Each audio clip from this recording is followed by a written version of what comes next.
खुलुमबाय गिबियाव नोंथांमोनखौ बरायनानै लाग्रोनाय जाबाय गोजोन बड'लेण्ड इउटुब चेनेलाव। गोजोन बड'लेण्ड इउटुब चेनेलखौ नोंथांमोना साबस्क्राइब खालाम आरो शेयार खालाम, लाइक खालाम। आङो नोंथांमोननो मोजां मोजां भिडिअ लाबोबाय थागोन। दा गिबियाव दङ निजुत मयना 2.0 नि चेक राननाया गाबोन जागोन 27 अक्ट'बर। मोनफ्रोम कलेजावनो गाबोन राननाय जागोन। बे निजुत मयना होननाया जाहैबाय हिनजावसाफोरनो गोजौसिन सोलोंथाइ लानायनि थाखाय चेक राननाय जागोन। बिथांमोनहा जाहाथे गोजौसिन सोलोंथाइ लानायाव मदद मोनो, रांनि जाहाथे उसुबिदा फैनाङा, बेनि थाखाय बे चेकखौ राननाय जागोन आरो 10 लाख हिनजावसाफोरनो बेखौ राननाय जागोन। बेयो मोजां खबर, आसाम सरकारनि बे मोजां थांखि। क'क्राझारनि रेल लामायाव IED बेरफुहोग्रा दुथांखौ एनकाउन्टार खालामनानै गावथारनो हाबाय पुलिसफोरा। बिथांनि मुङा जाहैबाय एपिल मुर्मु उर्फे रहित मुर्मु, 40 बोसोर।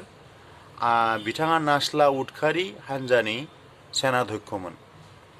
बिथाङानो दाख्लै सालाकाटिनि रेल लामायाव IED बमा बेरफुहोदोंमोन आरो बिथाङा मावबादिजोंबो घनिष्ठ सोमोन्दो दंमोननो।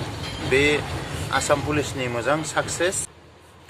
तिनसुकिया डिब्रुगड़आव आल्फा स्वाधीना दासिमबो बिराद गोख्रों जानानै दं। बेखौ आसामनि chief minister doctor Himanta Biswa शर्माया बुंदों। आल्फा स्वाधीनखौ आसाम सरकारा सावरायनो नाजादोंबाबो, शान्ति सावरायनो नाजादोंबाबो बिसोरखौ लाबोनो हायाखै। बिसोरो दाबो बिराद सक्रिय जानानै दं, बिसेसकरि तिनसुकिया आरो डिब्रुगड़आव। थाइलेण्डनि रानि मादार सिरिकिटआ 93 बैसोआव रुंसारि जाबाय। बिथाङा लोमजादोंमोन, बेनिफ्राय रुंसारि जाबाय। बिथांनि नामानो जाहैबाय मादार सिरिकिट, थाइलेण्डनि रानिमोन बिथाङा। बलिउड टिभिनि एक्टर, मुंदांखा एक्टर सतीश शाहआ रुंसारि जाबाय।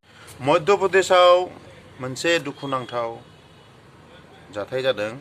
बे जाहैबाय दीपावली समाव मोनसे गेलेग्रा उन्दैफोरनि कार्बाइड पिस्टल होननाय, बेनि थाखाय 320 सुबुंफोरा मेगननि दृष्टिखौ खोमानानै लानो गोनां जादों आरो बेवहाय बांसिनानो उन्दैफोर। बिदि गेलेग्रा पिस्टलजोंथ' उन्दैफ्रानो गेलेयोना, उन्दै गथ'फ्रानो। दा बिसोरनि मेगन दृष्टिया माबानो गोनां जादों, खोमानो गोनां जादों बिथांमोनहा। दा मध्य प्रदेशनि चिफ मिनिस्टारा बे पिस्टलखौ बेन खालामबाय, कार्बाइड पिस्टलखौ, बे गेलेग्रा पिस्टलखौ। दिनैनि रादाबा एसेनोसै, गोजोन्थों।